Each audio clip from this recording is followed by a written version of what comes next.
full legal name? It's Amanda Jean Hogarth.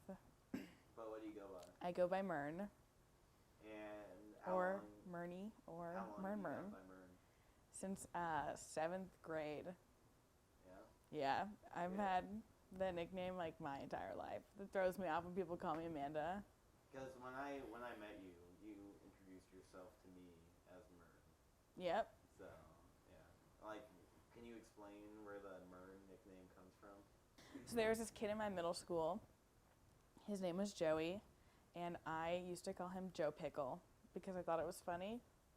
And he hated it, and he tried to come up with a name, with like a fruit name that rhymed with Amanda, but of course there's nothing that rhymes with Amanda. So he came up with Mandan, which is the ugliest nickname I've ever had in my life. And then my sister overheard him say Mandan one day, and she said, "That was ugly. How about we call you Merndan?" And then it's just been shortened to Mern ever since. Came into college as a cisgender woman, which I had identified with my entire life up to second semester of freshman year.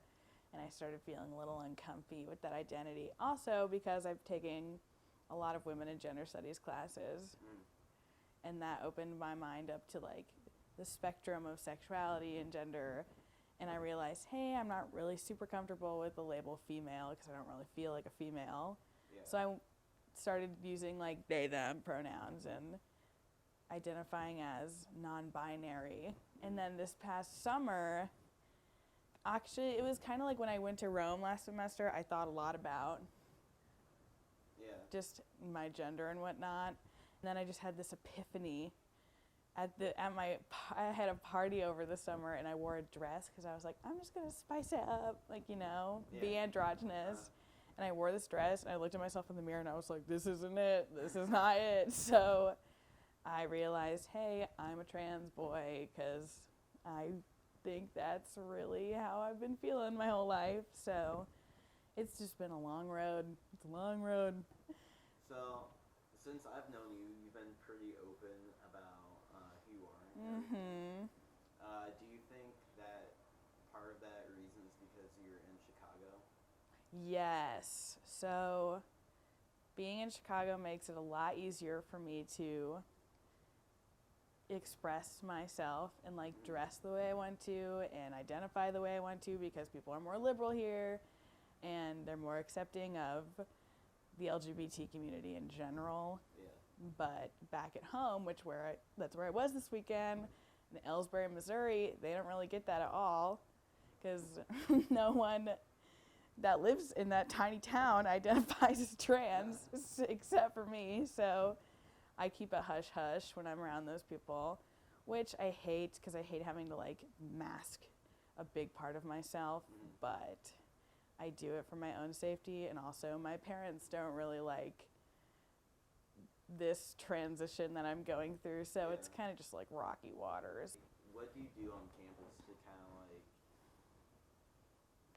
distract you from that, I guess? School is a big distraction, because I got work at this cafe, I got a bunch of schoolwork I have to do, and I do stand-up comedy to it almost works as a coping mechanism for a lot of my stress, because it makes my situation seem less severe when I can joke about it. And it's really helped. It's really helped. Yeah. And just like being around people who are very openly accepting of trans people is nice. Do you it find makes it a lot easier. There are more people like that in the comedy community? Yes. So in the stand-up club, I'm the only one who is a very open member of the LGBT community.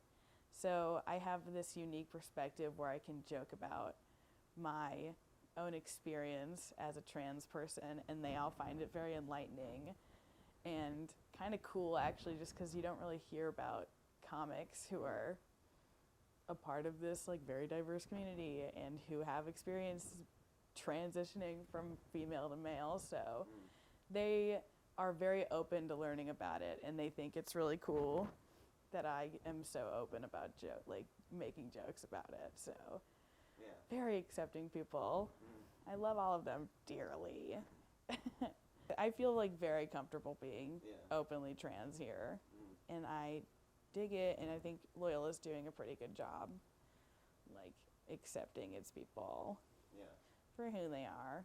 I don't feel like too out. I don't know what the word is. I don't feel too out of place on this campus, even though it's like a Catholic university. Yeah. Very diverse. The people I meet here are very cool and very accepting. So I'd say my experience as a trans person at Loyola is freaking A plus, A plus.